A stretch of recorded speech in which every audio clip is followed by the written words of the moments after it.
L'école Boulle et la magie de cette école qui est un peu voilà, le château d'Harry Potter avec tous les ateliers. Et aujourd'hui encore, quand je vais chez des fabricants de bois, de retrouver cette odeur particulière des ateliers d'ébénisterie, c'est très identitaire pour l'école Boulle et c'est vraiment un peu ma Madeleine de Proust de ce moment-là.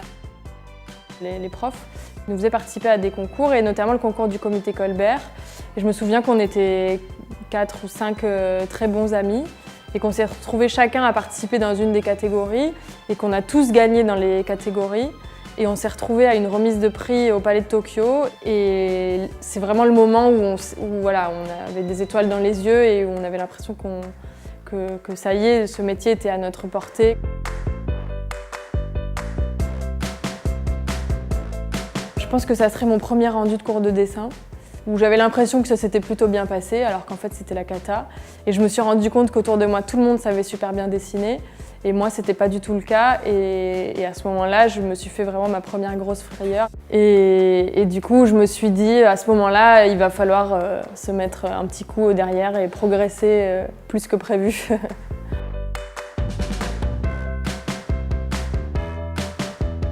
Un chantier qu'il fallait livrer dans un délai extrêmement court et où on a eu des problèmes à la fin de concordance entre les différentes entreprises et il fallait qu'on livre le chantier parce qu'on avait des pressions extérieures qui allaient nous faire payer des très grosses pénalités si on n'ouvrait pas le chantier.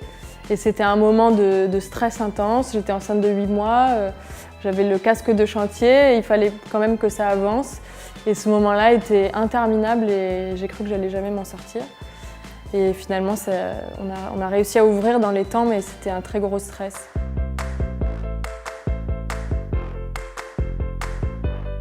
Un de mes premiers cours où j'enseignais, et j'arrive devant la classe, donc voilà, ils savaient tous qu'ils allaient avoir du design de produits. Ils étaient une trentaine d'élèves et donc je leur demande, bon alors on va commencer par les basiques. Bon, est-ce que vous connaissez Philippe Starck ? Et là, je vois une classe de 30 poissons rouges, la bouche ouverte, à me regarder bizarrement. Et puis, il y avait 2 élèves en fait, qui savaient qui était Philippe Starck. C'était surprenant de se dire, finalement, nous, on baigne dans un univers et puis on se rend compte que finalement, à l'entrée de l'école, on a des petits poussins qui sont là, qui sortent de leur coquille. Mais c'est d'autant plus intéressant et c'est d'autant plus gratifiant de leur faire découvrir ce monde-là, quoi.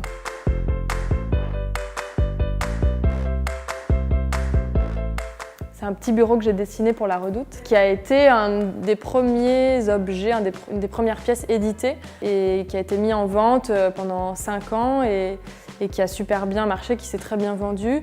Et voilà, c'est un projet qui allait vite en plus, donc j'ai même pas vu passer, tout est allé très vite, c'était assez magique et voilà, j'ai été assez fière de ce moment-là et un peu du premier objet édité au sein de mon agence, quoi.